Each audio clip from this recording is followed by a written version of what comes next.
As a wise man once said, we got beat today, dude, but it wasn't by somebody better than us. We lost by a bunch of rules. And that man was Jeff Probst. Or, well, it should have been if the rules were upheld. Rule breakers and rule makers, internet. My name is Peridiam, and let's talk about several times the Survivor producers broke their own rules or just ignored them. As in, the producers created rules that exist to be followed and then either didn't follow them or watched as contestants broke them and the producers caught them doing so and still did nothing. Sometimes contestants are sneaky and they get away with thinking outside the box. Sometimes they never get caught and only reveal their devious big brain schemes after the season wraps up.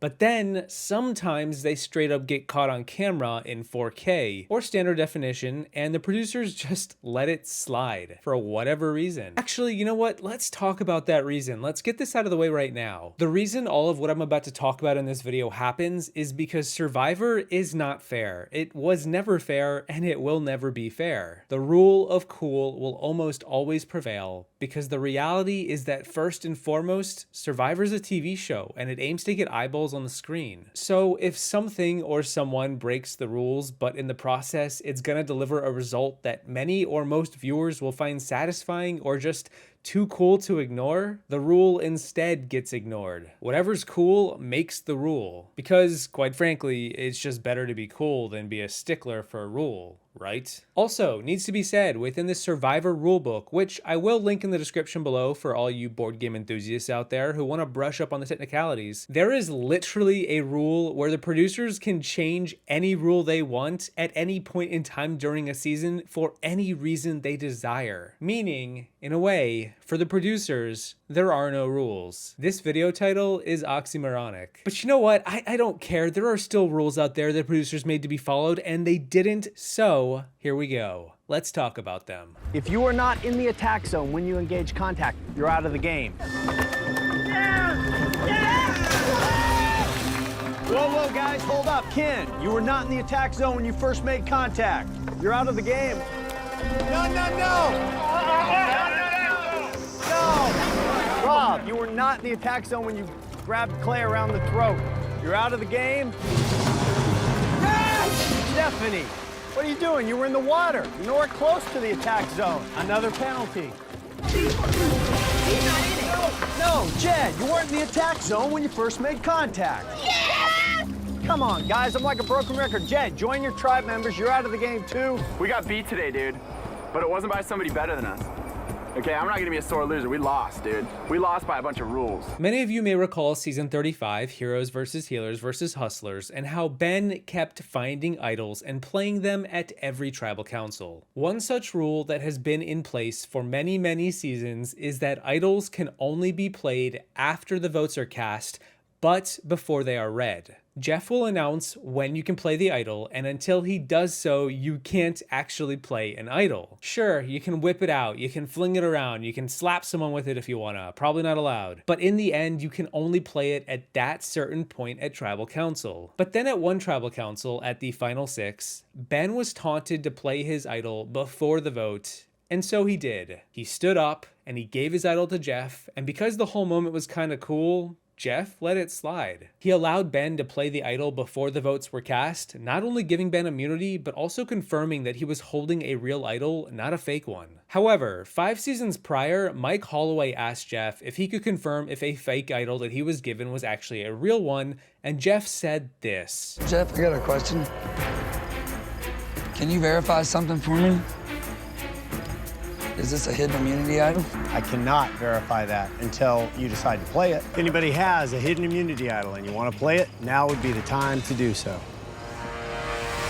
This is not a hidden immunity idol. As Jeff told Mike, the rules don't let you play the idol, so in order to confirm it, he has to first play it. But that didn't happen 5 seasons later. Perhaps a rule changed in the in-between, but I'm more willing to believe the Ben idol play was an instance of Jeff letting the moment play out, because everything got really heated and it would have been a lot cooler for Ben to do what he did, and who is Jeff to get in Ben's way? I mean, Ben should probably be on the Mount Rushmore of Survivor, right? Who is your Mount Rushmore of Survivor? Pick Ben. Jeff loves a good TV moment, and this was that. Even if it goes against the established rule, most viewers aren't going to care because it was cooler not to. I'm feeling like you might not play that. I'm in the final five, Jeff. Okay, there we go.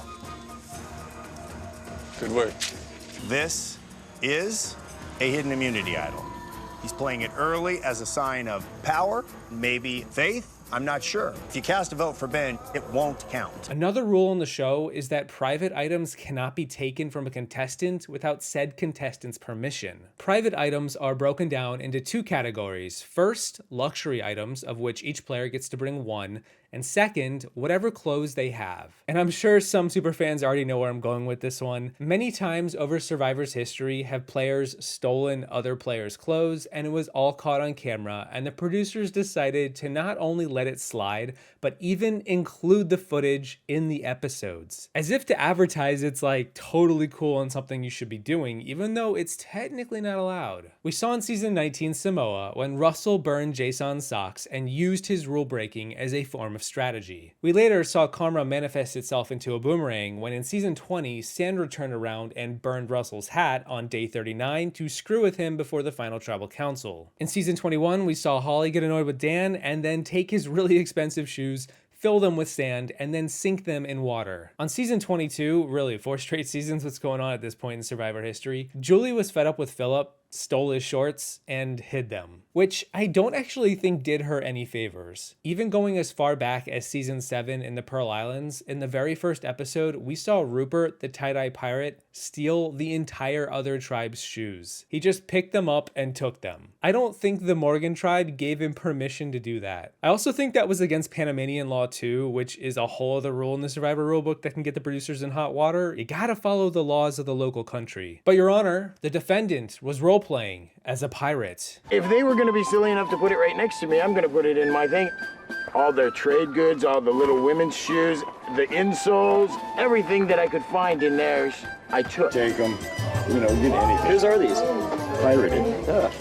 But the producers still aired it without any repercussions. They let it all slide because, well, who really cares? There was definitely a rule that you cannot steal personal items from other people, right? Panama, under Panamanian law, you're guilty until proven innocent. So by Rupert stealing my inserts and other stuff, he's guilty. So if you, to your point, Burton, you read the rules, you cannot violate local law. If the producers honored their code and said, sorry, dude, you stole, you're out. Because I went back and he said, I stole all your stuff. I was like, that's not legal. 100%. Pirates pillage. Pirates pillage. Another interesting rule that definitely clashes with the rule of cool is that players are not allowed to confer with players of the other tribes. Tribes are not allowed to strategize with each other until they're on the same tribe or there's a twist involved that changes things up, such as with Exile Island involving players from multiple tribes. We have seen this rule get broken a whole bunch, even becoming incredibly important story beats through a season, such as when JT on the Heroes tribe conspired to give Russell on the Villains tribe a hidden immunity idol at the upcoming challenge. This was definitely not allowed per the rules at the time, but I'm not sure JT knew that, or anyone really. I certainly didn't. And the moment itself was just too wild to stop, so the producers just said, you know what? Screw it. Let him destroy his game. It'll be funny and iconic. And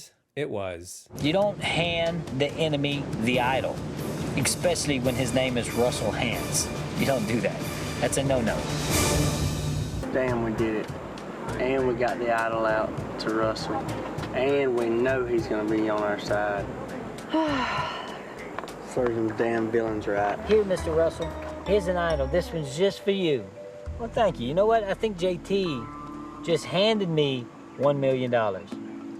Hey, I guess he can afford it. We also saw on season 25 the two tribes negotiate to end a challenge in the middle of it after they were stuck in mud and decided that it just wasn't worth competing in. Again, per the rules, the players weren't allowed to do this, but instead the producers ignored the rule and turned it into a moment for the episode. Another rule the producers do enforce is that contestants must remain within the tribe's designated area unless otherwise instructed. I remember after Heroes vs. Villains, Colby would say post-season that one of his least favorite parts of the experience was how limited the designated area was and how it really took out some of the adventure of being on Samoa. It just wasn't the same as the Outback. Tribes tribes aren't really allowed to go wherever they want. They have to stick to a boundary like a dog with an invisible fence. However, sometimes someone lets the dogs out. In season 11, Survivor Guatemala, we saw the Ashaw tribe invite the opposing Nakum tribe over to their camp for Danny's birthday. This was in the pre-merge before the tribes are supposed to be hanging out together, which normally wouldn't be allowed. However, it should be said that this was made a special occasion for Danny as she received permission from the producers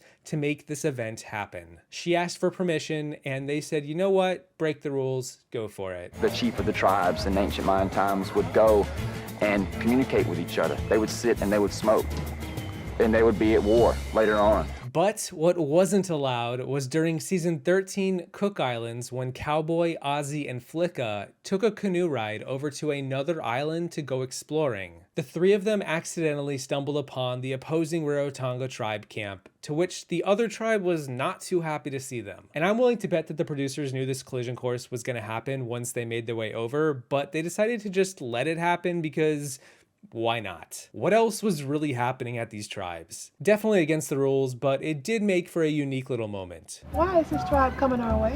Why is there a tribe here? Yeah. We're out exploring, playing around. And it's the three that we can't stand. What's happening?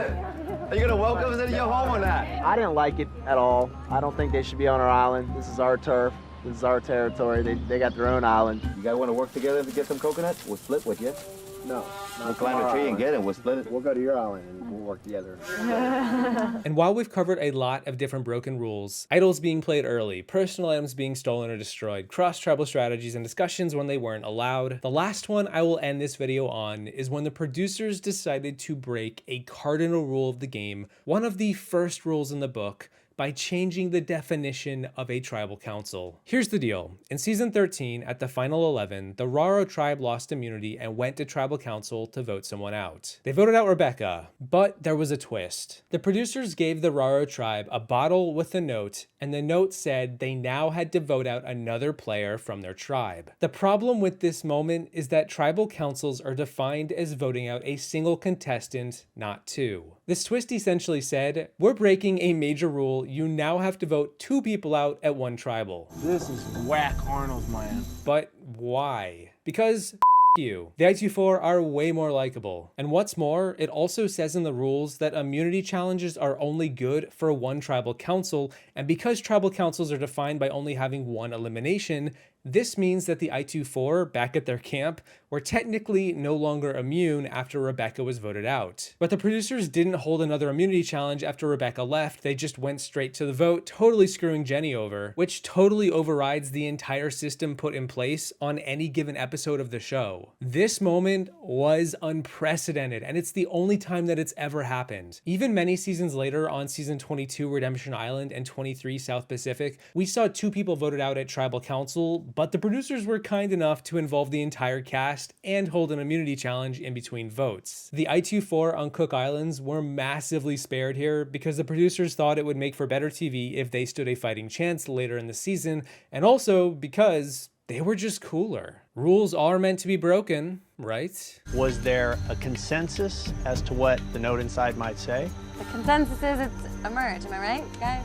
But we don't know. We're hoping it's just gonna roll out a whole buffet. You've just voted out one member of your tribe. You will now vote out another. That's not fun. Not a merge and not very cool. The 11th person voted out of the Cook Islands and the third member of our jury, Jenny. And that's where I'm gonna leave you. That's actually like a lot more than 5 times, but whatever, it's just a title. I can break my own rules, right? Either way, let me know if you've ever spotted any other incidents. I'm sure there's a lot more out there. A huge thank you to my patrons on the screen for paying for my shoes that you definitely won't steal. I hope y'all enjoyed the video. Don't forget to keep it cool on your way out. Nobody likes a pedant. And I will see you in the next one once I make a house rule that any votes cast my way will not count. I don't have any bad things in my life except Pearl Islands. Andrew. My exit, it's haunted me for 12 years. When Jeff said it was a swap, my heart stopped. I haven't had the best luck on Survivor in terms of swaps or twists. And I had the same kind of haunting fear that I had 12 years ago with Pearl Islands. My job is to keep my alliance solid, kind of old school, and just stay the course. Pick off the Sierras and Abbeys and Wentworths. If anybody has a hidden immunity idol and you want to play it, now would be the time to do so. You know what, Jeff? This is a hidden immunity idol. Any votes cast for Wentworth will not count. Wentworth will not count. Wentworth will not count. Wentworth will not count. Wentworth will not count. Wentworth will not count. Wentworth will not count. Wentworth will not count. Wentworth will not count. Wentworth will not count. Savage. Unbelievable. Eighth person voted out, and the second member of our jury. Savage. Savage, charge spoken. Time to go. Good deal, Andrew. You made it to the jury. Probst is not truthful. I've said that for years. He said outwit, outlast, outplay. Once your torch is snuffed, you're out of the game. Come on.